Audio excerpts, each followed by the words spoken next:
You know, when I first heard that the Kauffman Center would be turning 5 this month, I was pretty sure it was a typo. But no, Kansas City's home for the symphony, opera, and ballet opened with great fanfare on September 16, 2011. At the time, we put together a whole half hour about it called Raise the Roof, kind of peeking in before their big reveal. Now that it's no longer the new kid in town, here's a look at how our world-renowned 5-year-old has been behaving.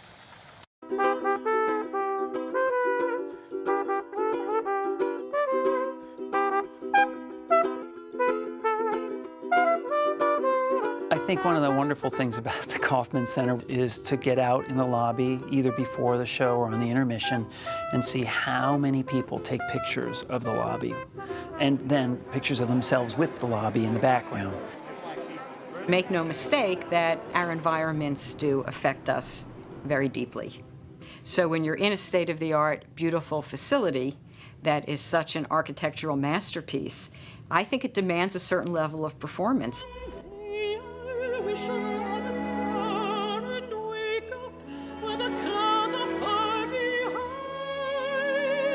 We knew that it was going to be great.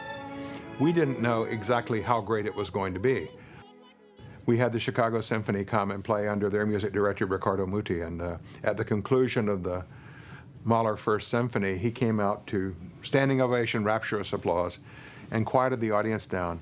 And he said, "Tonight, you heard the true sound of our orchestra, something that we can't get at home."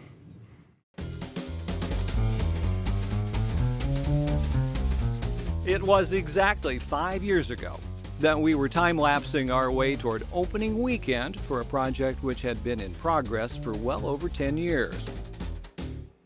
Frank Byrne showed us the countdown clock on the symphony's intranet.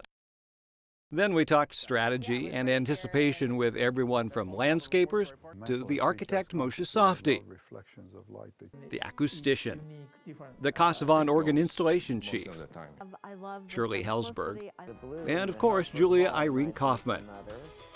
When the big night finally came, it was black tie and fancy meals with entertainment by Placido Domingo, Itzhak Perlman, Patti LuPone, and many more. Topped off by epic projections outside from the folks at Quixotic. But in many ways, this was even more impressive. Despite gray, rainy conditions, over 50,000 Kansas Cityans turned out for Sunday's open house, welcomed personally by the chairman of the board herself. Well, it really, I think, came to me from Mr. K. He would greet the patrons at the ballpark. But then years before that, he greeted every salesman when they came to the national sales meeting, everyone and their wife, and knew everyone's name. That always amazed me. So I learned that skill, and I just felt natural that that's what my parents would have done, which is why I did it. He used to talk about you. Really, that was the easiest part of the event, was that I didn't have to have a speech, I didn't have to be dressed up. It was wonderful just saying hello to people. The man with the plan was also on hand, as was this familiar face. Jane Chu served as the Kauffman Center's first CEO before moving on to head the National Endowment for the Arts. Chairman Chu passed the Kauffman's reins to her CFO, Paul Schofer, in 2014. As much as anything Jane just said, stay true to the mission of the center, providing diverse and extraordinary performing arts experiences for everyone in our community. So the key word there is everyone. So far, more than 2/3 of the center's programming has been provided by the 3 resident companies, augmented by an evolving mix of big names and up-and-comers, sprinkled with local favorites like the Kansas City Jazz Orchestra, and such special events as the National Geographic Live series, TEDxKC, and the organ recitals Ms. Kauffman concedes might be her favorite. Schofer likes to point back to a New York Times article from 2011 that praised the building, but doubted how sustainable it might be. The glitz and glamour would fade, the number of performances would probably decrease, and certainly the audience levels would decrease. The reality is, last year we had more performances than we've ever had, and audience levels are as strong as ever. In the first 5 years, more than 2 million people and a few Wookiees have attended events at the Kauffman Center. Except for a few signage adjustments to help patrons navigate more easily, little has changed since opening night. Once again, Julia Irene credits Mr. K and his vision for separate sports stadiums as her guiding light. It was the same idea as the multi-purpose stadium. It's really not good for either one. So that's why we opted for two, which of course is a lot more expensive, but it's been successful, so we're very happy. Interestingly enough, the capacity of each hall is not hugely different, but they feel very different. They sound very different. One has a pit, one doesn't. One has a stage house, one doesn't. They're very different environments. Helzberg Hall, encased in warm wood, won instant praise for its acoustic splendor. Especially exciting for symphony musicians who'd worked so long in the old Lyric Theater. If you were playing in a very dead space, you're playing the trumpet, for instance, it's almost like the sound comes out of your bell and falls straight to the floor. It doesn't really project. The acoustics in Helzberg Hall are so fantastic. It's like you have this cushion that supports your sound, and you don't have to work so hard to project it to the audience. It makes it much more comfortable to play there. But the more traditional proscenium hall across the way has its boosters too. Every time you go into the house and you hear the orchestra in the pit, you see the singers on the stage, there's a rush. And I think if the acoustics had not been so good, you wouldn't have that visceral reaction. And it's just, the hairs on your arms stick up.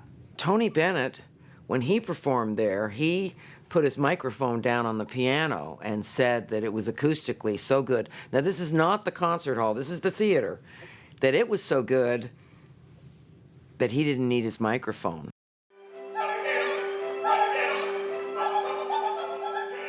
When directors and singers and conductors come here, they want to come back. They want to come back because I'd like to believe they like working with Lyric Opera of Kansas City, but they also love the hall. I have lighting designers, I have scenic designers, and they just say, oh my God, you guys are so lucky.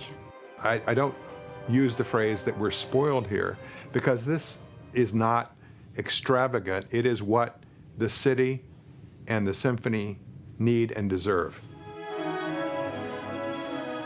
There was never a fight. We were going to do it the right way.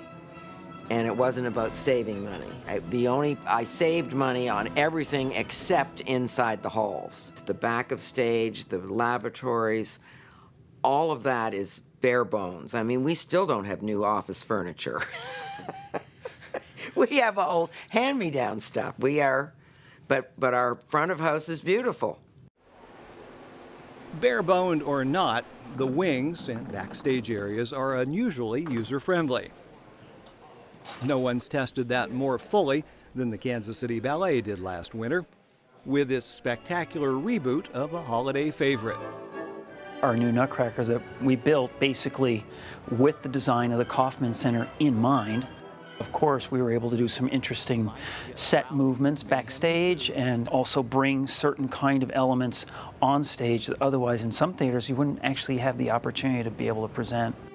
Devin Carney wasn't here 5 years ago, but he can confirm that something his predecessor predicted does indeed happen. We'll finish our performance and most of the audience will be out. And that's about when I finally get out from the backstage area. And all of a sudden, you see a whole nother audience is coming out from the symphony side. And it's just really cool to feel that sense of community that happens in that lobby. When it comes to community, there's nothing quite like Future Stages, the annual summer showcase for organizations that teach all kinds of arts to area youngsters. Stepping onto one of the Kauffman Center's stages can be the kind of experience not easily forgotten. When that curtain opens and you see that enormous auditorium and you see those people out there who are rooting for you, it's just a fantastic feeling.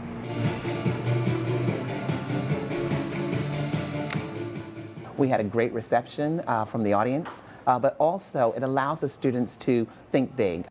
And that's what the arts require. No, the other one. They match the other one. You know, there's no guarantees in life or art, but these kids are talented, wonderful human beings, and who knows what's going to happen with them. They very well may end up downstage center singing Lucia, who knows? I think it's really exciting for this next generation of kids because they actually get a chance for this to be their standard. I hope they know how good they have it, because it's amazing. There is this, where are we going to go with the Kaufman Center? There's more to do. And there's a real heart of the arts in that space. And that heartbeat is heard around the world. When we talked about this 5 years ago, I never would have dreamed that we would have had people coming from all 50 states to buy tickets to the symphony. I don't know who else can say that around the nation, but we're excited by that. Everywhere I go, the grocery store, the gas station, the hospital, everywhere, people come up and thank me. And I had no idea it would have this great an impact. Happy birthday to you. Happy birthday to you. Happy birthday, dear Kaufman Center. Happy birthday to you. Happy birthday. This last weekend, the Kaufman Center celebrated number 5 with the first Friday event called Bravo KC. We'll show you a little bit of that at the end of our show.